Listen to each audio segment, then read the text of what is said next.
Hi guys, Ryan Fowler here with Teresa Kuhn. Welcome to another episode of Inner Masculine Live. Inner Masculine here with Inner Feminine. We have a very important one today. This is something that honestly you guys can use right away. Forgiveness is highly underrated. And there's some surprising, unexpected, for some people, unexpected benefits of forgiveness you may not be considering. But first, we will introduce my co-host, Teresa Kuhn. And how you doing, Teresa? Inner Feminine. I'm good. How are you? Good to be here. I'm doing awesome. So I'm here from Costa Rica. And in Costa Rica, in an hour and a half, I moved to a new place. In Mexico, I was able to have a slightly nicer setup, but this new place should be pretty dope in Costa Rica, where I going to. And yeah, doing great, just living the dream. We do have a new community. I want you guys to be aware of this, and there's a ton of resources because we talk about stuff on this show, but we're big on hypnosis. Hey, Ryan Harrison, welcome to the show. My little friend, Ryan Harrison. We have a new community, and we talk about, different concepts on this show. But as you know, I'm big on hypnosis. It's not just hypnosis. I talk about dopamine optimization, self-talk, certain mental models, the stuff we talk about on this show. But we're just giving you information. You actually have an opportunity to up-level and shift and change in powerful ways your internal world at no cost to you with some of the stuff that we have. Now, of course, I have a paid online digital program. You can always do a one-on-one session with me. There's others on Saturday. You can do a session with Tim. You can do a session with Jordan, the Saturday show. By the way, no Saturday show tomorrow because I'm on my way to Mexico City. But then I'll be back on Tuesday. So next week will be 2 shows. Unfortunately, this week only 1. But check out this community. This is great. This is hardcore solutions for you guys. And we're giving you some powerful stuff for free. So you see on my screen, school.com, MindChrysalis 7138. There's also a link in the chat that you can, in the description, a link where you can go here, join this. So be sure to look at the description. I'll put it in the pinned messages at the top. By MindChrysalis. There's a ton of content for you guys here. This is all free here. We have training videos. We have self-hypnosis audio where you can actually clear out inner bad subconscious programs. It's all free. You have a community here. People are talking about their success stories.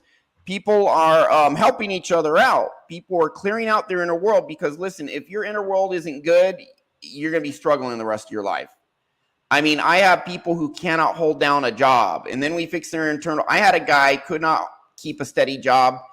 Now he's been in 6 figures, and he's just kicking tons of ass. What made the difference? Changing your internal world, that's what makes the difference. 95% of our behavior is dictated by our subconscious mind. And if you had trauma growing up or you just got bad subconscious beliefs one way or another put in your mind growing up, and they're causing you to procrastinate, self-sabotage, fear of failure, lack of confidence, insecurity, struggling with dating, relationships, whatever. And maybe you have, this can be our topic today, maybe you have internalized rage, anger, resentment. You're just bitter, angry, you're resentful at your parents or someone else who did you wrong. And because they did you wrong, you're struggling now. Well, we're going to talk about why forgive today. But all this and more, and is in here. So join this. The description you see where my name should be on the screen. You can go to that link, or in the description of the YouTube video, there's a link where you can join. It's a fantastic community. People are very active, posting, discussing, and there's free resources. So you can actually not just giving you information, actually helping you guys up level. And guess what? The free ebook is on here too, on how your subconscious mind works and why it keeps you stuck. So people are active, they're discussing, helping each other, and there are materials here. And we have a calendar where we show our different shows. We have webinars, free webinars twice a month. And you guys can actually tell me what topic you want, and enough people want that topic, we'll do a presentation on that topic twice a month, Zoom webinars, no charge. So that is MindChrysalis. Now, let's, by the way, Teresa, I've invited you. I don't think you've joined yet. Oh, Hell. my life's a little busy, but I will definitely join. What's up? I will definitely join. All right. Now, it is a new community. So, it's only been up like 3 weeks, guys, maybe 3.5 or so. So, all right. So moving onward. So today's show is Forgiveness is for the Forgiver. Why do you think that is, Teresa? Put you on the spot. Because it's all an inside job. My favorite saying, right? It's all an inside job. And anything that we offer, right? Any of the forgiveness, empathy, compassion, all of that it feels like kindness, loving. It feels like it's an external emotion. It actually has to be expressed and felt and internalized first. Forgiveness, it's many times forgiving ourselves for putting ourselves in a situation or being in a relationship or, taking responsibility for whatever we think requires forgiveness. And then from there, it just releases us. Anger and all of those things, hurt, it's a prison. Yeah. It's a prison. And the release, the key to escaping that prison is forgiveness, but it's got to be internalized. Okay. Now, I imagine, go ahead. What do you think? I agree with everything. I'm curious. I can answer this if it's not something you want to answer. And again, I don't really necessarily want you to tell me about any specific beefs you've had with anyone. But I imagine at some point in your life, you've had times you were bitter, resentful.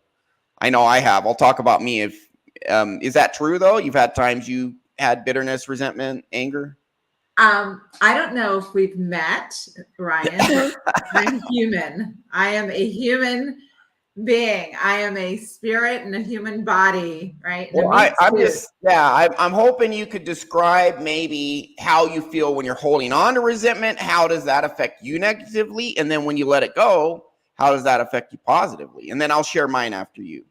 Well, I'll tell you, when I was in high school, I had certain things come up where I became very resentful, and I was a very sarcastic young woman. Still are sarcastic. I'm still sarcastic? A little bit. No, because I tease you.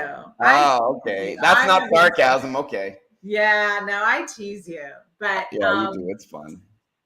Yeah, I'm forgive you teasing you, right, in a very friendly way. But yeah. No, I was sarcastic. I did not know how to express my frustration and my feelings. And I think people that are sarcastic, I think there's a lot of cynicism and a lot of hurt and a lot of anger that's looking for some expression. And instead of dealing with those emotions, it's being expressed as sarcasm. Yeah. And I didn't know how to forgive. I didn't know how to deal with those emotions. And I think it's once you've cleared out a lot of emotions and you've done a lot of the inner work, then there's an opening, there's a path for forgiveness. Right? But to go to someone who's angry or hurt or whatever, and they haven't expressed those emotions and say, hey, just forgive. That's a very superficial. That's very superficial. That's very, I think, insensitive, right? Until that person has cleared all the underlying emotions, there's no way they can find the capacity to forgive. Well, why do we need to express these? I'm sorry? Why do we need to express our anger? It sounds like you keep saying express. Why is that important? We need to express our emotions. We need to express the underlying emotions that what happens if cause we don't? Someone to have to need to forgive. Why? Because if you don't express that emotion, it's going to come out in very bad ways. Yeah. And, you've heard of the expression projection. Projection comes from you have all this trauma in you and a very negative worldview beliefs tied to it. And if you're not willing to face the darkness within you, it's going to come out in other ways. It's coming out sooner or later some way. Would you agree? Or it'll just eat you up inside. It's going to do something. You can't just push it down and expect there to be no consequences. There will be consequences for it being there. Either health, either emotions, either projections, either in relationships, lack of trust. You can get disease if you don't express it. Absolutely. It's got to be expressed, and it's got to be dealt with, and it's got to be healed. And so, and right now I need to ask for forgiveness. I have a new phone. I can't figure out a way to turn it off. Or turn off the vibration or the sound. So forgive me that I keep trying to turn it off because no I problem. can't figure it out. It's not working. But anyways,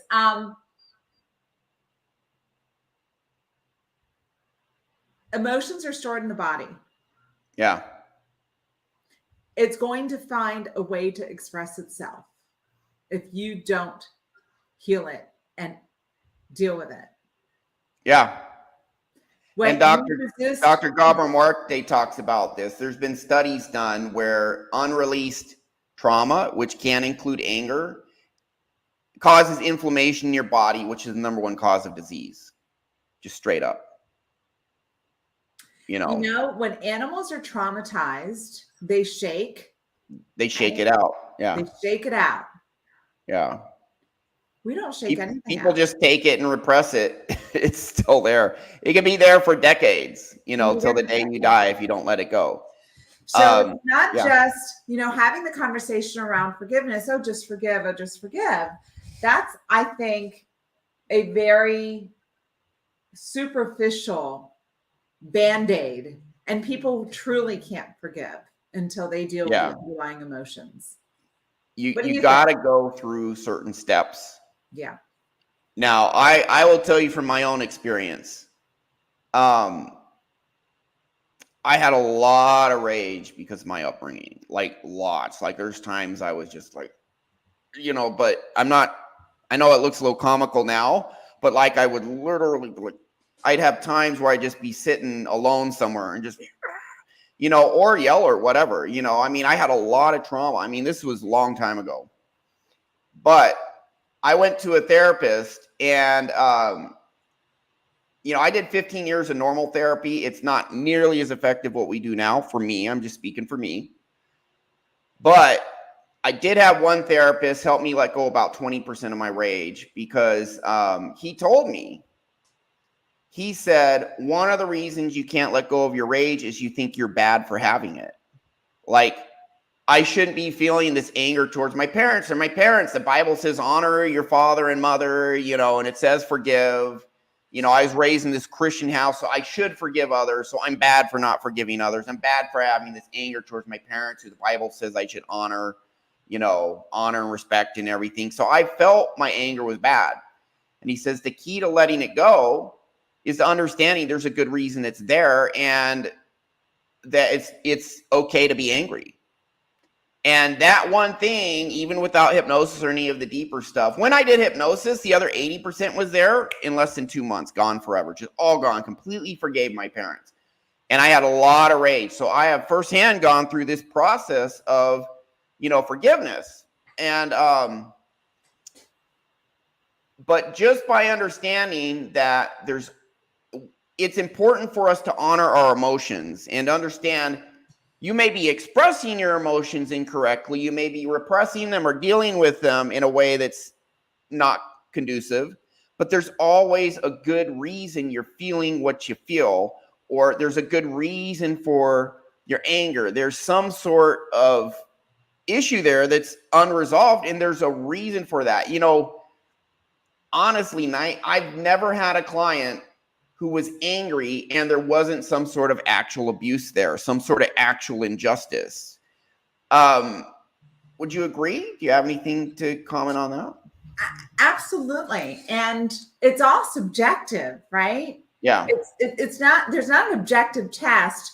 Are your feelings valid, right? You know, if someone says to you, you shouldn't be feeling rage or you shouldn't be feeling this emotion, well, you can ignore that. Who are they? It's subjective, right? So it's not about justifying the emotions. You have the emotions for a reason. And many times there's an underlying emotion, right? If you're feeling rage, there's something underlying the rage that can't be expressed until rage is expressed, right? Yeah. And so there are layers of emotions underlying whatever the superficial emotions are. And forget justifying the emotions. You have them for a reason. Doesn't matter what the reason is, right? You and I can go out to dinner, you know, family dinner, Thanksgiving, and every person, you know, family of 10, every person in that dinner is going to have a different experience. Some might walk away happy. Some might walk away really sad. Some might walk away angry. Same experience, right? Yeah. It's based on how they experience that dinner differently. Yeah. Everyone's valid in their and subjectively valid in terms of their emotions. Express, heal, and then you can get to a point of, I think, you know, when we talk about compassion, forgiveness, kindness, can you have compassion for a perceived perpetrator without expressing and healing the rage or the anger or the sadness or the grief around what you perceive that person to have done to you? Yeah. Can you? No. And here's one thing I'm really big on. Our feelings matter because we matter. And there's like really manipulative, dysfunctional, maladaptive people behaviors.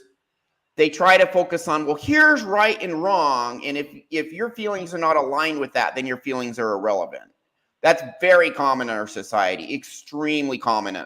You know, the number one phrase that embodies this, I'm sorry you feel that way. Meaning, I have, when it's a fake apology. I'm sorry for your defect. That's the message you're giving, you know? And it's so when we minimize our feelings, and the message that was given to me is, listen, here's what's right and wrong. Here's the standard. And if your feelings aren't in line with that, then you're wrong. There's something wrong about who you are. That, number one, that will cause some resentment, because there's a part within us saying, this is unjust.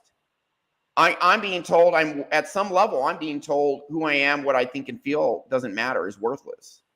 And it's really tied, a lot of anger, resentment is tied to toxic shame. So I'll give you guys, so number one, if you're angry, if you have rage, if you have resentment, like trapped, like I've seen people where I did a session for them, just angry energy, just like, you know, got on Zoom with this person. It's like, oh man, this person just angry energy. You have to honor it, because anger is actually our brain trying to get us to stand up and enforce boundaries and protect ourselves. Well, if you don't matter, there's nothing to protect. There's nothing worth protecting. You got to understand, anger is like, I'm trying to assert that I matter, that I need. You're only going to defend yourself if you're worth defending. And that's what your anger is trying to say. It's trying to say, damn it, I do matter. Damn it, you shouldn't do this. Damn it, I do have boundaries. But if you have an idea in you, well, I shouldn't be angry, I shouldn't have these feelings, whatever, that actually traps the anger, because your anger is trying to get you to a certain point and you won't allow it to go there. That's a great So first thing, if any of you, now not everyone believes, you know, that they're a bad person for being angry. But if you do, or if you think your anger doesn't matter, your other emotions don't matter, first step is to respect and honor those emotions for what they are and express them so they're not bottled up in you. Would you agree? Absolutely. Yeah. And just being told this, not even doing any of the other fancy nuclear powered stuff I do, did reduce my rage by about 20%. It's like, oh, it's okay to be angry. Okay, that right there, was first step. And I noticed a release from that. But with that said, I do have a couple stories. Now, the thing about forgiveness is it's letting go, and not forgiving is an act of holding on. I'm holding on to this anger, rage, resentment. Sometimes we do it because we feel it gives us power. And however, it is an act of holding on. And when people come to me for a session, I always ask about the resentment and anger. If they have any significant, like 5 out of 10 or greater intensity, anger, resentment towards their parents or a sibling who abused them growing up or bullies or whatever, I always address that first in the session, because or anger towards yourself, whatever. I have literally had people who were trying to get rid of their toxic shame, can't get rid of it. And I'm just like stumped. This is like early on in, my career of helping others.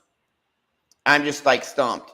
And then I say, okay, well, I might as well work on the resentment now. Work on the resentment. They forgive, they let go back to the toxic shame, same session. Now they can let it go. After a couple times of that happen, it's like, I'm just going to go to resentment, anger in the very beginning. I have had experiences where, in fact, I just had a session this last week. And by just this person getting rid of the anger, he let go of half of his toxic shame. So what we have to understand is when we're holding on to this stuff in us, it makes us hold on to other negative energy too. And also, anger is often used to cover more painful emotions. The most painful emotion, toxic shame.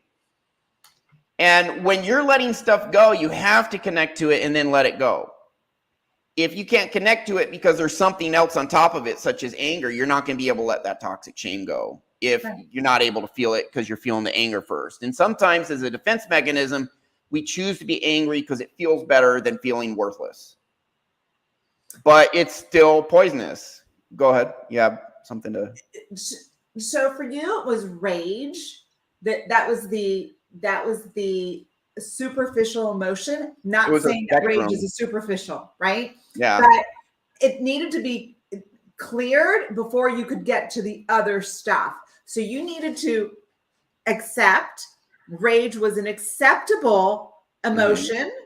You could own your rage. You could own that it was justified. And once that was released, all these other issues came up, resentment, toxic. That it was covering. That what it was covering. And then you were able to release that.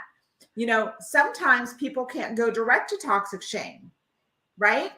And sometimes people feel toxic shame and anger side by side, but they can't let go of one without letting go of the other. Exactly. And so I know for me, I couldn't tap into rage for a very, very long time. I had no idea what rage could feel like.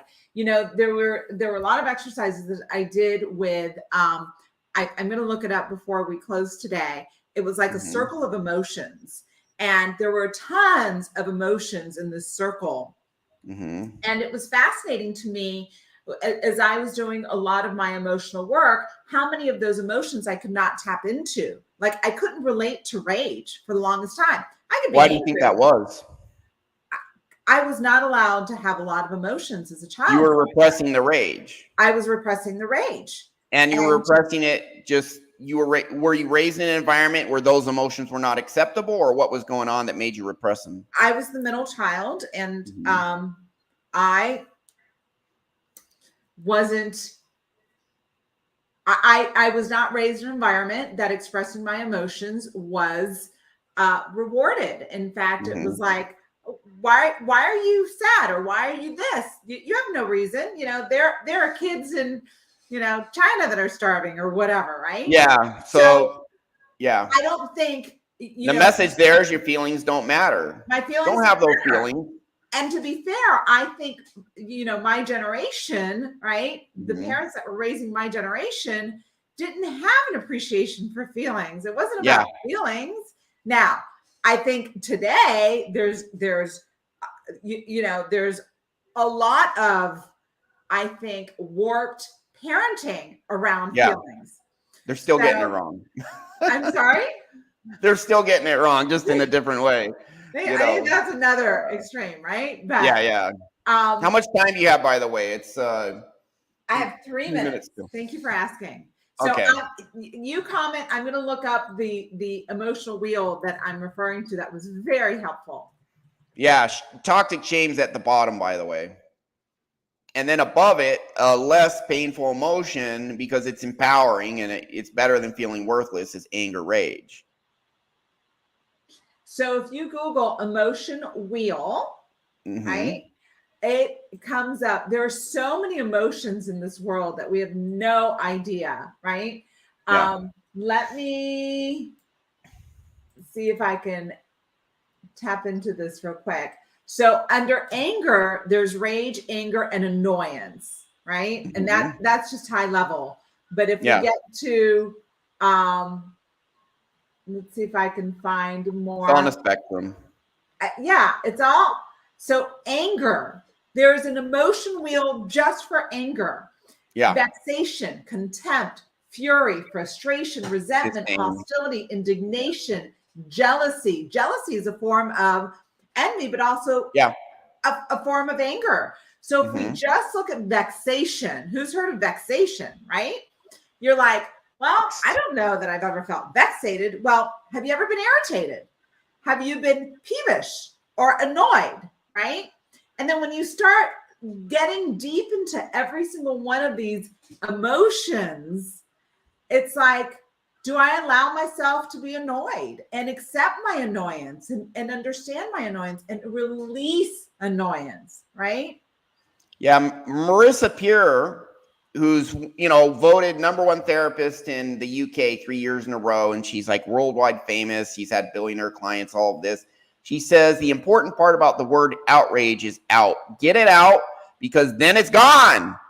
Get it out, and then it's gone. So don't hold it in. Express it in a way where you're, don't shoot up a school or shopping center, but express it in a healthy way where no one gets hurt, but honor it, express it, get it out, let it go. I remember to this day, I was talking to a girl in college many, many years ago. And she told me, she said there was these guys that had been very unkind to her, and she chose to forgive them. And she said, once I chose to forgive them, suddenly I actually forgave myself for a lot of stuff I hadn't forgiven myself for. So what you want to understand is holding on to this stuff keeps you hold on to pretty much all negative. It's not a hard and fast rule, but it's a strong tendency. You hold on to your anger, resentment, rage, you're going to hold on to other negative stuff. If you forgive others, you become more forgiving of yourself. You be more kind, more loving. If you have anger in you, you'll have a bad day and lash out at others. And now they have a reason to be angry, right? You just lash out because you just got this powder keg in you. You got a chip on your shoulder. So you let it go. Then you forgive yourself. Then you forgive others. Then you're able to just love others. Let go of toxic shame. Let go of so many things. We honor the emotion, but we realize when it doesn't serve us, that we express it, honor it, realize there's a good reason it's there, but now it's time to let it go. And then you can let go of so many things. And spitefulness is like drinking yourself, hoping it will kill. Yeah, drinking poison yourself, hoping it will kill the other person. I use that expression all the time. It's a great expression. The thing is the poison's in you. It's not in the person you're mad at. Yeah. And spite. And, all of these emotions that we project outside, begin looking at, why are you rageful at yourself? Why are you so angry at yourself? Why are you so spiteful for yourself? Why do you spite yourself? Why am I not able to forgive myself? Right? It's all an inside job first. Yeah. Once we can truly forgive ourselves, then forgiving others is so much easier. And to go back, I think it starts. Sometimes you forgive others in order to forgive yourself. It's different for different people. It could be different for different people. Yeah. I know I had to internalize everything first. That's where everything starts for me, is internal. Trust. safety, all of that. It's an inside job. And for me, I did find a lot of release understanding these emotion wheels and all these different emotions that were out there. And for me, it was important, what am I feeling? And having a word, a label for that feeling in order to express. Some people can just express and release without having to label. Yeah. I think everyone's different. How we're wired could be different, but there's such a gift, right? Ryan, you and I talk about so many different things every single week, right? Yeah. But it all comes back to what I say, it's an inside job. Yeah. All an inside job. All inside job, 100%. And guys, there are times where it is entirely appropriate to feel anger in the moment, especially when you're protecting yourself or someone you love. Entirely appropriate. But you don't want to hold on to it for years. I had certain anger, resentment, rage I held on for decades. I know people who had anger, resentment, rage. They're like 55. They're still angry at their upbringing, their parents. And they let it go. And then they can let all this other stuff go. And then it's just part of this getting trauma out, changing. Letting go of your anger, resentment, rage, bitterness, it does not get the other person off the hook. It doesn't mean there won't be justice. It doesn't mean that other person isn't suffering with the stuff in them. We say hurt people hurt people. People who go around hurting others, they're almost, pretty much universally, unless they completely did it accidentally, unintentionally, if they're hurting others, they're messed up. They got trauma. They're tortured to some greater or lesser degree, which they may be repressing or maybe not. But people who tend to be abusive, they usually pretty much always end up losing in the long run. Either everyone's like, this person's a dick, we're getting out of here, and that person dies alone or ends up isolated, or, they have some severe internal trauma. They have broken relationships. The red pill talks about all these alpha males get with all the hottest girls. And it's like, well, that's great. But if the guy's a jerk, that girl will dump that guy. And it will be a toxic relationship that has many aspects of pain for both of them. This guy, great guy, gets this amazing girl, but if he has anger, rage in him or whatever, if he goes around hurting people, it's going to come back and bite him in the butt sooner or later, or her. These toxic women cannot get a good guy, because a good guy who respects himself, I'm telling you from experience, I have girls start disrespecting me or pulling drama, or they just flake too much or just whatever. There's a little flaking I tolerate, but not much. But people are human, whatever. But it's all on a spectrum. None of it's black and white. But if someone treats me poorly, they can't have me. And if there is these people go around hurting others, good people who also have high self-esteem and boundaries are like, I'm out of here. Well, who are they left with? They're left with damaged, wounded people or other predators. That's what they're left with. That is not a good life when you're surrounded by those people. And we see this all the time. We see nasty people, and they are with other nasty people. Am I right? 1,000%, Ryan. So if you have anger, resentment, rage, if you got trauma and you're lashing out and you're being one of those hurtful people because of the hurt in you, that's what happens. Hurt people hurt others. Well, now you're going to be surrounded by people at that level. I have the best friends now. I used to have people who did use me and take advantage of me and treat me poorly and criticize. I don't have them in my life anymore. I have amazing people like Teresa in my life because I cleared my internal world, and that's just what happens. You end up getting really good friends, really loyal friends, really you're kind and you're forgiving. Guess what? You're going to have kind and forgiving people as friends. And let me tell you, it's so much better. It is so much better to be with that than toxic people. You still run into toxic people, but when you see that, you're like, ew, bye. That's just how it goes. Forgiveness really is for you. It's so you can get all this poison out of you, become more loving, more kind towards yourself, towards others, and that's the people you're with. Life is better overall. You have more power and more energy, because having anger wastes a lot of energy just burning through that. You know what I mean? Well said, Ryan. Well Yep. said. So that's my spiel. Anything to add before we go, Teresa? I know you got to go. It's like 7 after now. Yes. No, You're like, oh crap. I think this is good. I think this is Okay. great. Thank you for allowing me to participate in our weekly chats. Weekly chat. So that's our. By the way, if you guys need help forgiving, MindChrysalis.com, there are resources on there because, yes, it is a process. You need to express stuff, and there is a certain way to really let go of that deep down trapped anger, resentment. We have a way. We're extremely good at helping people forgive, but you can't just say, oh, forgive, and then it's all gone. No, it's not like that. There is a process. But this gets it started. For those of you who have anger, please understand this and join MindChrysalis and ask any questions you want about this. Teresa, I know you're out of time. So we will leave it at that for now. You guys have more power than you know, and thanks for watching. Anything final, Teresa? No. Have a beautiful weekend, guys. Take care, guys. Yeah, more power than you know. Forgive. Bye.